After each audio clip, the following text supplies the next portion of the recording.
Saviez-vous qu'avoir un ou deux ETF au sein de son portefeuille est largement suffisant pour faire du 10% par an si on est investi sur le long terme? Ça peut paraître étonnant, ça peut paraître trop simple pour être vrai, mais oui, la réalité, c'est quand on regarde par exemple le marché américain historiquement parlant, il a fait du 10% par an et d'ailleurs ces dernières années, il a fait beaucoup plus que du 10% par an. Donc aujourd'hui, je vais parler d'un thème qu'on entend parler sur Internet, la stratégie à deux ETF. Est-ce que c'est vraiment suffisant d'avoir deux ETF? Et vous allez voir qu'en fait la réponse, comme bien souvent dans les investissements, est ça dépend. Alors moi qui investis depuis plus de 10 ans et qui investit entre 100 et 200K sur différents courtiers dans différents pays. Aujourd'hui, je vais vous faire mon retour d'expérience. Je vais vous dire qu'est-ce que j'en pense, quel est le principal ETF qu'on doit avoir au sein de son portefeuille et quel est le deuxième ETF qu'on peut avoir au sein de son portefeuille selon son profil. Et est-ce que oui ou non, c'est intéressant d'avoir une stratégie à deux ETF comme toujours sur la chaîne. Sache que cette vidéo n'est pas un conseil en investissement. Elle a pour but éducatif et informatif uniquement. Je ne partage que mon avis et tu dois faire tes propres recherches avant de commencer à passer à l'action. D'ailleurs, comme toujours, mon guide 100% gratuit sur les erreurs à absolument éviter quand on investit dans les ETF est disponible dans la description de la vidéo. Alors première partie, est-ce que déjà c'est suffisant d'avoir deux ETF au sein de son portefeuille? Alors la réponse est ça dépend, ça dépend de son profil, mais oui, dans beaucoup de cas, c'est très largement suffisant d'avoir deux ETF, même si certaines personnes sur Internet essaient de vous faire peur en vous disant qu'il faut avoir des dizaines et des dizaines d'ETF, en vous proposant des dizaines et des dizaines d'ETF sur le marché américain, européen, pays émergents, monde sur lesquels il faut investir. Évidemment, ça dépend de votre profil, mais moi j'ai une stratégie globalement très minimaliste. Déjà dans la vie, je suis très minimaliste, on m'appelle l'homme au t-shirt noir. Donc je pense qu'avec moins, avec less, on peut avoir more, donc less is more, on peut avoir plus de résultats avec moins, moins d'actifs, moins d'ETF. Maintenant, il ne faut pas faire n'importe quoi, faites très attention. Si vous avez un ou deux ETF, il est très important de choisir les bons ETF pour ne pas faire n'importe quoi. Donc moi, quel est le principal ETF que j'ai au sein de mon portefeuille? Si tu es déjà abonné à la chaîne, tu le sais déjà, c'est un ETF S&P 500. En gros, je considère que le plus gros de la croissance mondiale, le plus gros de l'innovation mondiale vient des grandes entreprises, des grandes capitalisations américaines et surtout de la tech. Ça fait des années que je continue d'investir dans la tech et je ne suis pas prêt de changer de stratégie. D'ailleurs, quand on le voit ces dernières années, on voit que le S&P 500, il a complètement explosé. Il a fait quoi? Plus ou moins du 20% par an sur ces dernières années. Attention, même si moi, je le dis toujours, je suis toujours investi sur le long terme. J'investis au moins sur une dizaine d'années, donc je me fiche finalement que ça a fait plus ou moins 20% ces dernières années. Je regarde le chiffre historique qui est plus ou moins du 10% par an. Donc pour moi, le moteur principal de la croissance du portefeuille. Donc ça peut être le S&P 500. Si vous souhaitez un petit peu plus de diversification, vous pouvez parfaitement vous tourner vers le MSCI World qui est également très centré sur les grandes capitalisations américaines, sur la tech, mais qui a d'autres pays développés et qui est concentré sur les pays développés. Pourquoi est-ce que je me concentre sur les pays développés ou en l'occurrence sur les États-Unis pour le plus gros de mon portefeuille et pour le principal ETF. Car je considère qu'il est en fait dans la pratique géographiquement diversifié. Ceux qui sont déjà abonnés à la chaîne, ils le savent déjà. Le plus gros, enfin en tout cas toutes les grandes capitalisations, toutes les grandes entreprises américaines font du chiffre d'affaires dans le monde entier, même si dans la pratique, même si quand on regarde Just ETF, elles sont centrées sur les États-Unis, typiquement Alphabet, Tesla, Amazon. Elles font du chiffre d'affaires partout dans le monde entier et également dans les pays émergents. Donc ça, c'est très important de le mentionner. Pour parler des performances, d'ailleurs, si on passe sur mon poste maintenant et qu'on regarde bien le plus gros ETF S&P 500 avec une réplication physique et une politique de distribution, donc capitalisation, c'est-à-dire qu'on réinvestit automatiquement les dividendes, on voit bien que la croissance, elle est quand même très intéressante. C'est vrai que depuis 2011, on a fait quoi? Quasiment 800%. Ces 5 dernières années, voilà, 92-93%, donc on est quasiment sur du x2. Et ces 3 dernières années, voilà, 64%. Donc c'est quand même très intéressant. Et pour les capitalisations, le plus gros de mon portefeuille est investi donc sur le S&P 500. Donc c'est principalement du Nvidia, du Apple, du Microsoft, du Amazon, donc clairement les États-Unis. Le gros, on va dire un tiers, c'est de la tech et ensuite un petit peu de services financiers, télécommunications et biens de consommation cyclique. Donc je sais que certaines personnes me disent que c'est pas hyper diversifié. Pour moi, ça l'est. En tout cas, ça l'est suffisamment. Quand on a mon âge, je le précise, j'ai 34 ans aujourd'hui. Donc évidemment, si j'avais 70 ans, je n'aurais pas la même stratégie. C'est la raison pour laquelle vous le verrez ensuite dans la suite de la vidéo. Le portefeuille idéal dépend de chaque personne. Évidemment, ça dépend de votre profil, ça dépend de votre tolérance à la volatilité. Mais je considère qu'à 34 ans, quand on est investi sur au moins 10 ans, 15 ans, 20 ans, c'est très largement suffisant d'avoir le plus gros de son portefeuille sur le S&P 500 pour principalement se baser sur la tech, mais pas que sur la tech, et sur des mastodontes, sur des énormes entreprises qui font du chiffre d'affaires dans le monde entier. Si on va sur l'onglet risque maintenant, C'est toujours important de regarder la volatilité, hein. C'est vrai que notamment pour les débutants, ils ont tendance à prendre des mauvaises décisions quand il y a de la volatilité. On voit que sur un an, elle est à quoi? 11-12%, sur 3 ans, elle est à 15% et sur 5 ans, elle est à 17%. Donc il y a quand même de la volatilité, mais c'est pas le pire, hein. Il y a des ETF qui sont bien plus volatiles que les ETF S&P 500. Donc pour moi, le S&P 500 ou le MSCI World à la rigueur, hein, c'est vraiment le rapport idéal entre le potentiel de croissance et une volatilité qui est présente certes, mais qui est quand même pas exagérée, qui est quand même pas affolante, ou en tout cas qui me permet de rester serein lorsqu'il y a des périodes de bear market ou des périodes de krach boursier et que ça perd, voilà, par exemple sur 5 ans, 17, 18%. Ça me permet quand même de rester serein puisqu'on ne perd pas non plus 50% de son portefeuille. Non, on perd, on perd quelques dizaines de points, mais ça reste relativement raisonnable, surtout quand on sait qu'on a une stratégie long terme. Le plus gros de le portefeuille, pour moi, elle est plus ou moins 80%, c'est sur le S&P 500. Je précise que j'ai encore une fois 34 ans. Si j'avais 70 ans, je n'aurais pas cette stratégie. Donc, votre stratégie, elle dépend évidemment de votre âge, elle dépend de votre tolérance à la volatilité et elle dépend également de votre horizon d'investissement. La deuxième partie de mon portefeuille, elle pourrait en fait être investie sur différents types d'actifs. Alors, quelle est la première option lorsqu'on veut se diversifier par rapport aux actions? La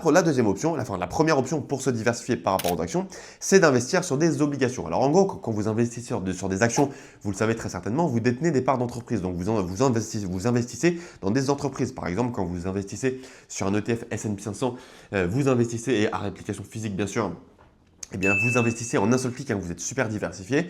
Vous investissez sur du Nvidia, sur du Tesla, sur Alphabet, sur Meta, etc., etc. Quand vous achetez des obligations, donc, des ETF obligataires, vous jouez le rôle de la banque. Donc, vous allez prêter de l'argent et vous allez recevoir des coupons, donc des intérêts en échange de cet argent que vous prêtez, par exemple, à des États ou à des entreprises, hein. Contrairement à ce qu'on croit, ce n'est pas toujours à des États, ça peut être aussi à des entreprises. Et c'est vrai que quand on est plus proche de la retraite ou qu'on supporte mal, hein, je dirais, la volatilité, les fortes variations du marché, un ETF obligataire, ça peut apporter davantage de stabilité, puisqu'une obligation, c'est simplement un prêt accordé. Mais le plus gros problème pour moi, même si oui, les fluctuations sont moins importantes, c'est que les performances sont clairement beaucoup plus faibles. Par exemple, si vous prêtez de l'argent à l'État américain, alors aujourd'hui, au 8 juin 2026, je ne sais plus exactement où ça en est, mais il y a quelques mois, quand on prêtait à l'État américain, on touchait quoi? 4%, 5%, donc c'est à peine plus que l'inflation. Et pour moi, quand on a 34 ans, comme moi, c'est mon cas, si on veut gagner de l'argent, comme moi c'est mon cas lorsque j'investis en bourse, si on veut faire valoriser son portefeuille à long terme, il faut des rendements qui sont bien plus intéressants que 4% ou 5%. Donc c'est le cas notamment du S&P 500, on l'a vu, hein, ça fait plus ou moins du 10% par an, sachant que ces dernières années on a fait plus ou moins du 20%, donc c'est beaucoup plus intéressant. Moi, pourquoi je n'investis absolument rien dans les obligations? Pas parce que dans l'idée c'est un mauvais investissement, parce que les rendements sont beaucoup trop faibles pour moi. Alors évidemment, si vous avez 70 ans, c'est pas pareil, hein, c'est à 70 ans, clairement, on veut plus de stabilité, on veut toucher des intérêts régulièrement pour pouvoir les dépenser. Donc à 70 ans, par exemple, ça peut être intéressant, je sais pas, je donne un exemple de faire moitié action, moitié obligation. En tout cas, pour moi, quand on a la trentaine, la quarantaine ou même la cinquantaine, pour moi, clairement, aucune obligation. Un bon moyen de se diversifier, par exemple, c'est de faire comme moi de l'immobilier physique, hein, j'en fais ici. Moi, j'habite à Lisbonne, au Portugal. Je fais de l'immobilier physique pour me diversifier par rapport à la bourse. En tout cas, quand je regarde la bourse, je veux des rendements qui sont bien plus intéressants que des rendements très proches de l'inflation, comme du 4% ou du 5%. Donc pour moi, la deuxième poche de mon portefeuille, les obligations, c'est non. Une autre option, c'est l'or. Alors l'or, traditionnellement, on le considère comme une valeur refuge. En général, elle sert de diversification en période d'incertitude économique. Et l'avantage de l'or aujourd'hui, c'est qu'on peut investir via des ETF. En fait, quand on est investisseur européen et qu'on veut une réplication physique, on investit dans un ETC or, puisque pour rappel, les ETF européens, ils doivent être en général suffisamment diversifiés et généralement ne peuvent pas être investis dans une seule matière première physique. C'est la raison pour laquelle, quand on est résident fiscal européen, on investit dans des ETC or, et le site JustETF nous permet de faire une étude pour savoir quels sont les ETC or les plus intéressants et quelles sont les performances sur ces dernières années. Et là, pour moi, la réponse est oui. Alors, je n'investirai jamais le plus gros de mon portefeuille sur l'or, sur des ETC or. Toujours est-il que ça peut être un très bon moyen de se diversifier des actions. L'or, donc, qui est une matière première qui ne crée pas vraiment de valeur, mais qui permet de se décorréler complètement du marché action, notamment lorsqu'il y a des crises. Si on passe sur mon poste, donc on va regarder les plus gros ETC or, on va cliquer ici.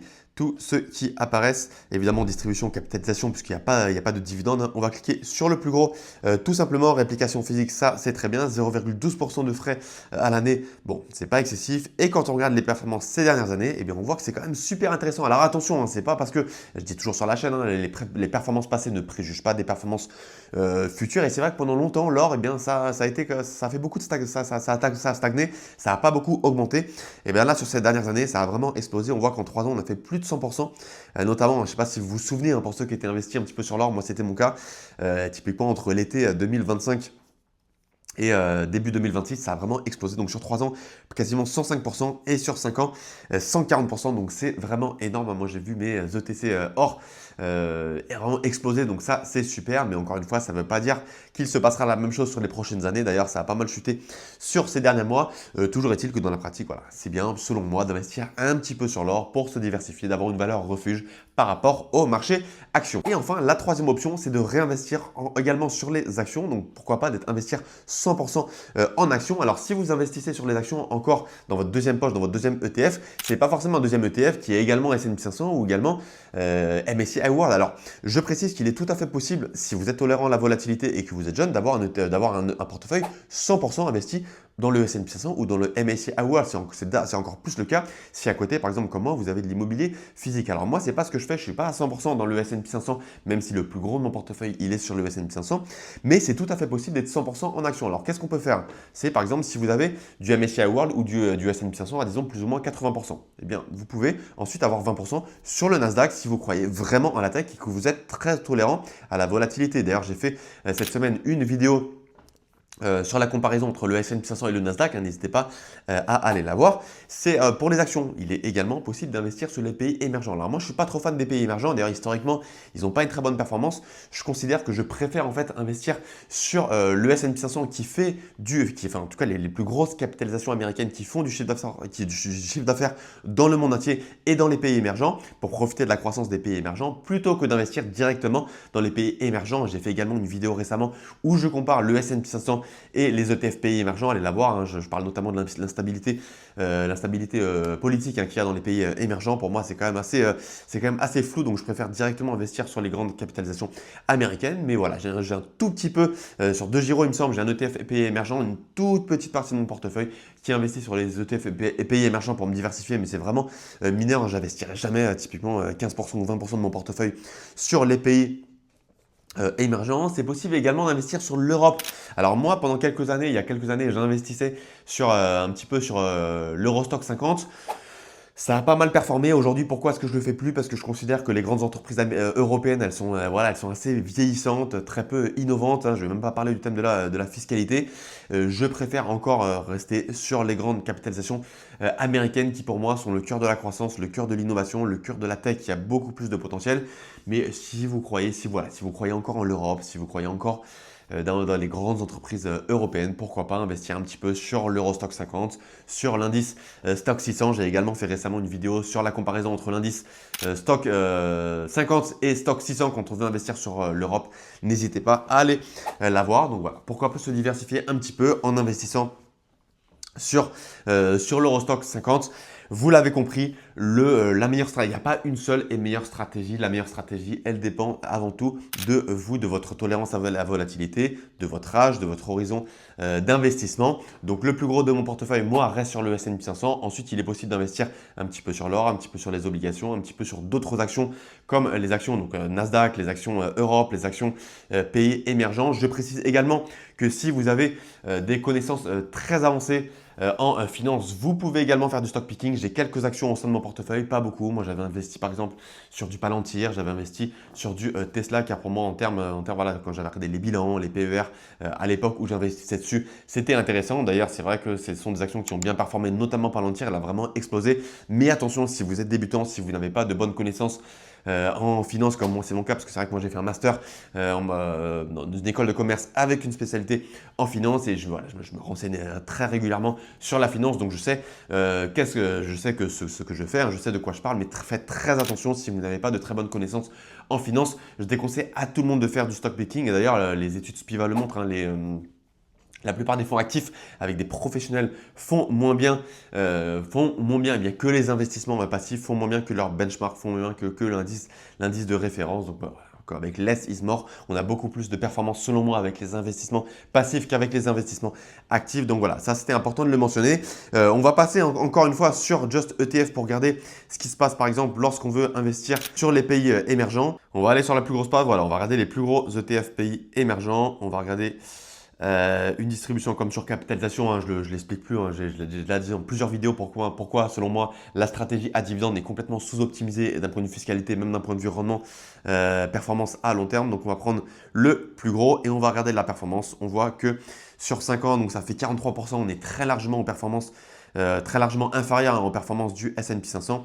Et quand on regarde également depuis 2017, 97%, donc c'est pas trop mal, mais c'est vrai qu'on est encore très loin des performances des grandes capitalisations américaines.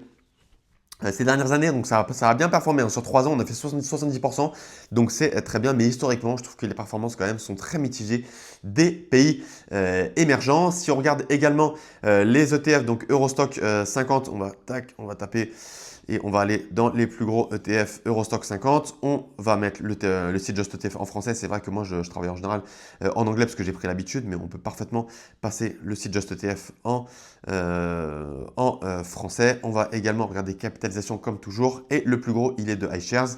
Quand on regarde les performances sur 3 ans, ça fait 53%, c'est quand même pas trop mal pour l'Europe. Et sur 5 ans, ça fait 70%, c'est quand même relativement honorable, même si c'est quand même encore une fois inférieur aux performances du S&P 500. Et surtout, je considère que dans le futur, pour moi, l'Europe va aller beaucoup plus lentement que plus rapidement. Encore une fois, je n'ai pas de boule de cristal et je ne fais pas de conseils en investissement. Je ne partage ici que mon avis. Et quand on regarde depuis 2010, ça fait 262%. Donc, c'est quand même pas trop mal, hein. L'Eurostock 50, ça peut être un bon moyen de se diversifier. Mais moi, je crois beaucoup plus aux États-Unis qu'à l'Europe et qu'aux pays émergents. Je vais également terminer l'analyse de ces ETF en regardant le risque, hein, la volatilité, puisque la volatilité, c'est quand même très important de le mentionner. Puisqu'il y a, en fait, si la plupart perdent de l'argent, quand on regarde la bourse, hein, notamment les cours de bourse des marchés américains, globalement, ça fait que monter. Mais là, dans la pratique, les études le montrent, la majorité perd de l'argent. La majorité des gens perdent de l'argent avec la bourse. Pourquoi? Pas parce que les gens ne sont pas suffisamment intelligents, parce que les gens ne sont pas assez formés. Et surtout, c'est pas qu'une histoire de compétences techniques, c'est également une histoire de psychologie de l'investisseur, d'émotions. Il faut comprendre nos émotions pour savoir quelle est la meilleure décision à prendre lorsqu'on investit en bourse. Donc, et c'est vrai que quand il y a beaucoup de volatilité, il y a beaucoup de gens qui ont tendance à vendre, à se retirer des marchés financiers lorsqu'il y a une chute et ils disent voilà, la bourse n'est pas fait pour moi, c'est trop compliqué, j'ai perdu de l'argent et je ne reviens jamais sur les marchés financiers. Donc je mentionne toujours avant que vous passiez à l'action la volatilité. On regarde l'Europe, le risque, là la volatilité elle est quand même beaucoup plus limitée. On est plus ou moins à 15% sur un an, plus ou moins à 15% sur 3 ans et plus ou moins à 17% sur 5 ans. Si on regarde l'ETF S&P 500, on va revenir sur le plus gros ETF S&P 500, iShares Accumulating. Au niveau du risque, on voit que c'est quand même assez limité, hein. Je sais qu'il y a beaucoup de gens qui disent ouais, il y a beaucoup de volatilité avec la tech, avec les grandes entreprises américaines, mais on le voit que ne serait-ce que par rapport à l'Europe ou encore plus par rapport aux pays émergents, la volatilité sur un an, elle est plus ou moins de 11%, entre 11 et 12%. Sur 3 ans, 15% et sur 5 ans, 17%. Donc oui, il y a de la volatilité. Attention à ne pas faire n'importe quoi, à ne pas se laisser porter par ses émotions et à prendre de mauvaises décisions lorsqu'il y a une chute. Vous l'avez compris, la meilleure stratégie, mais il n'a pas de meilleure stratégie, elle dépend surtout de votre profil. En tout cas, je considère qu'un ETF, en fait, par définition, n'oublions pas ce que c'est qu'un ETF. Un ETF, c'est un panier d'actions. Donc en un seul clic, vous vous diversifiez à condition, bien sûr, d'avoir un indice large. Mais n'oubliez pas que lorsque vous faites du stock picking, évidemment, pour moi, c'est du suicide d'avoir une seule ou deux actions au sein de son portefeuille. Par contre, quand vous investissez, par exemple, sur le S&P 500, surtout avec une réplication physique, en un seul clic, vous avez plusieurs centaines d'entreprises. Quand vous investissez sur le MSCI World, en un seul clic, vous avez plusieurs milliers d'entreprises. Sur l'Eurostock 50, en un seul clic, vous avez 50 entreprises. Le stock 600, en un seul clic, vous avez 600 entreprises. Donc n'oubliez pas que le but d'un ETF, c'est justement de se diversifier. Donc faites très attention aux gens qui vous disent attention, hein, quand vous investissez sur un seul ETF, c'est du suicide parce que vous n'êtes pas diversifié. Eh bien non, il faut bien sûr regarder le bon indice, il ne faut pas faire n'importe quoi lorsqu'on investit. Mais le but de l'ETF, c'est justement d'avoir une stratégie hyper minimaliste et de pouvoir en un seul clic ou en deux clics, d'avoir en 2-3 ETF déjà très diversifiés sur le marché. mondiale. C'est la raison pour laquelle moi, au sein de mon portefeuille, je n'ai que très peu d'ETF. Je suis principalement investi sur le S&P 500. J'ai un petit peu d'or, j'ai un petit peu d'Eurostock 50 que j'ai conservé avec les années, j'ai un tout petit peu de pays émergents, mais vraiment quasiment rien. Je n'ai pas d'obligation car à mon âge, je considère que des rendements de 4 ou 5%, c'est beaucoup trop faible. Hein. C'est à peine le rendement de l'inflation. Donc pour moi, voilà, peut-être si vous avez 70 ans, ça peut être intéressant d'investir sur les obligations. Encore une fois, le meilleur portefeuille, il dépend uniquement de vous. Mais c'est vrai que pour moi, à la trentaine, à la quarantaine, à la cinquantaine, je ne vois aucun intérêt à investir dans les obligations.